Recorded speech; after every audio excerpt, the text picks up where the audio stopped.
Vienas mano pacientų šiandien skambino, labai įdomi istorija, labai noriu užrašyti visą video, kad jis pats papasakotų, bet tiesiog nekantrauju ir pats bandau apibendrinti šitą informaciją tokia, kad, reiškia, žmogus turėjęs skiepus, dėja tai nebuvo placebo skiepai, o rimti skiepai ir būdamas 26 metų jau turėjo problemų su širdžia.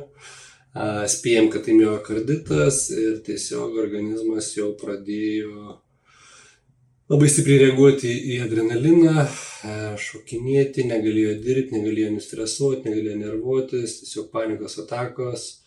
Ėjo per daktarus, darė visus tyrimus, jokių rezultatų ir turim, ką turim. Mums per savaitę jau buvo rezultatas. Dabar jau praėjo 3 savaitės, žmogus atsigavęs, pradėjo abejoti, ar čia jis nebuvo sugalvojęs, kad čia jam buvo blogai, nes visi šitie dalykai, kas jam dėjosi kiekvieną dieną, ne šiaip, kad kažkada, tai ir dar, bet kiekvieną dieną. Ir dabar jis yra pilnai atsigavęs, pamiršęs visas tai, kas buvo. Ir bijo džiaugtis, kad galbūt jau šitie dalykai apsitaisė. Mes irgi dar laukiam, kol padarysim pilnavertį pakartotinį tyrimą.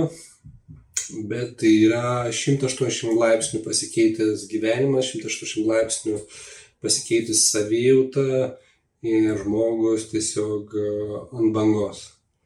Tai čia tik mano apibendrinimas, nes ką tik kalbėjau telefonu.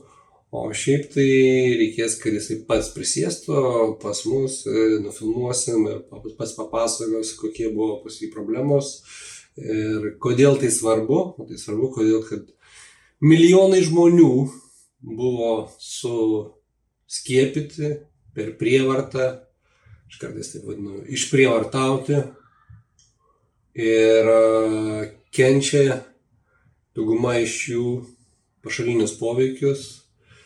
Negauna jokių pagalbos iš tų įstaigų, kur gavo skiepus.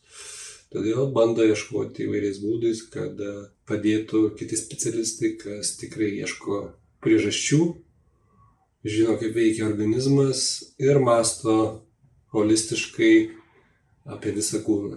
Tai tiek norėjau pasidalinti su jumis. Ačiū, kad buvot su manim, Marijam Braziūnu.